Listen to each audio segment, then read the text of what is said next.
பார்த்தீங்கன்னா, சிங்கம் 3 மூவி இருக்குல்ல, அதில் ஷூட்டிங் எடுத்திருப்பான்னு நினைக்கிறேன்.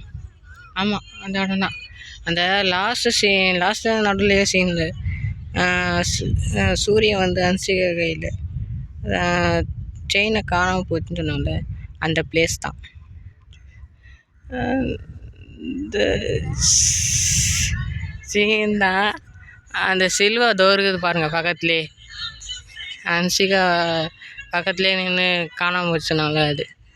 ஓகே, நம்ம கிட்ட போய் பார்ப்போம். இந்த டூரிஸ்ட் பிளேஸ்லாம் அழகாக தான் இருக்குது. அந்த டே கிடையாது, இப்போ தான் ஃபஸ்ட் டைம் வந்துக்கிறேன்னா அதான் எனக்கே புதிக்குது. எவ்வளோ தூரம் இங்கேருந்து, ஆனால் இன்றைக்கி நைட்டு கண்டிப்பாக வீட்டுக்கு போக முடியாது. அப்படியே சுற்றி பார்த்துட்டு போகலாம்.